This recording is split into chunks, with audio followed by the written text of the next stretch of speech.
Real Madrid se fue de Sevilla con más dudas que certezas. Un Betis liderado por Isco Alarcón le pasó por encima, le remontó y le complicó la liga. Una derrota que duele no solo por los puntos, sino por lo que mostró el equipo en el campo. Un Madrid sin alma, sin intensidad y con una fragilidad preocupante en la fase más decisiva de la temporada.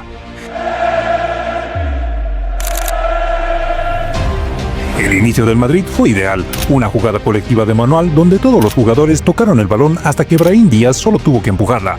Minuto 10 y el plan parecía perfecto, pero ahí empezó la pesadilla. La reacción del Betis fue inmediata y la lluvia parecía acompañar la caída blanca. En el minuto 34, un córner mal defendido dejó solo a Johnny Cardoso que fusiló a Courtois. Empate y a partir de ahí el Madrid desapareció. Sin Bellingham sancionado, Ancelotti apostó por Tchouaméni en el centro y con una sorpresa, fuera Asensio dentro de la pareja de centrales. Por cierto, ¿sabían que en las últimas 3 derrotas del Real Madrid Asensio fue suplente? Sin embargo, el problema no solo fue en defensa, era todo el equipo. Mbappé volvía, pero ni su presencia evitó el desastre. En el minuto 54, Rüdiger cometió un penal infantil que Isco, con una frialdad insultante, la mandó a la red.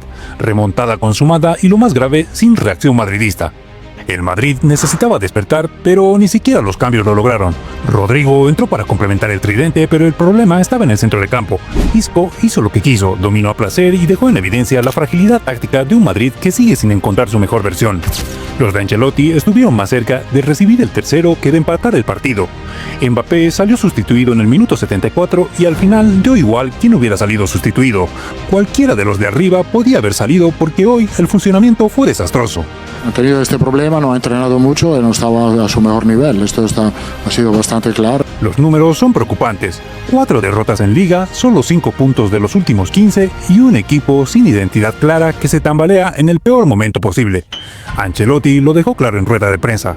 Jugando así, no ganaremos al Atlético en Champions. Y no le falta razón. Si no cambia radicalmente la actitud, el equipo lo va a pasar mal en lo que queda de temporada. Si jugamos así, no vamos a ganar martes. Esto está bastante claro. Las Palmas, el Barça, el Athletic, el Milan, el Lille y ahora el Betis. A Ancelotti le han pasado por encima demasiados equipos esta temporada. La fase decisiva ha llegado y el Madrid sigue siendo una incógnita. Y lo peor es que entre robos arbitrales y el irregular momento del City, el diagnóstico de este equipo en cuanto a su nivel se hace complicado. Pero esto ya empieza a oler a desgaste en la parte técnica. Lo de hoy es un aviso. Sin Ceballos, lo que queda de temporada se va a hacer muy largo. Álava aún no está para ser titular. Lucas Vázquez no puede jugar ni un minuto más en partidos de este nivel. Lunin al día de hoy pareciera ofrecer más garantías que Courtois, y Asensio debería ser intocable. Y algún momento se deberá abrir el melón de Güler y Camavinga. El Betis jugó su partido del año. Para ellos, vencer al Madrid es la final de su temporada. Pero eso no quita que el Madrid mereciera perder.